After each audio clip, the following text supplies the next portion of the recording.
কোনো কথা নেই আমাদের কাছে। সিবিআই 90 দিনের মধ্যে চার্জশিট দেয়নি, তাই ওদের জামিন হয়ে গেছে। আর কি বলবো বলুন।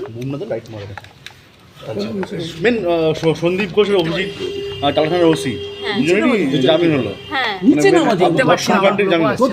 আমি করে নিয়েছি কি বলবেন সেটা আমরা খুব হতাশ সেটা যে সিবিআই তাদের 90 দিনের মধ্যেও তাদের মানে চার্জশিট আনতে পারলো না, তাই জামিন হয়ে গেল। আপনাদের আইনজীবীও সরে গেছেন যিনি ছিলেন সুপ্রিম কোর্টে, তিনিও তো সরে গেছেন, যিনি আইনজীবী ছিলেন। হ্যাঁ, আইনজীবী আমাদের সেট হয়ে গেছে, আইনজীবী নিয়ে কোনো সমস্যা নেই। হঠাৎ করে সন্দীপ ঘোষকে জামিন দিল সিবিআই চার্জশিট দেয়নি বলে, কি বলবেন কাকিমা এটা আপনি? আমার কি বলার আছে, আমি তো সিবিআই নই, তাহলে আমি গিয়ে করে দিতাম কাজটা। আচ্ছা, সিবিআই কাজটা করেনি, তাই ওদের জামিন হয়ে গেছে।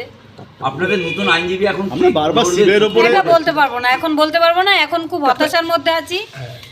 এখন আর কিছু মানে এই বলতে ঘটনা পারবো না। চূড়ান্ত হতাশ। এটা চূড়ান্ত হতাশ। একটা কথা বলুন, কারণ এই যে কুলতলির ঘটনায় 61 দিনের মাথায় সেই দোষী সাব্যস্ত গেল, তার সাজাও হয়ে গেল, এবং অথচ ফারাক্কার এই ঘটনা হলো, ঘটনায় এখনো পর্যন্ত চার্জশিট জমা পড়েনি। তার মানে কোথাও কি মনে হচ্ছে যে রাজ্য সরকারের উপরে ডিপেন্ড করলে বাস মানে তাহলে সেটা ভালো হতো? না, রাজ্য সরকারের উপরে ডিপেন্ড করলে ভালো হবে কেন?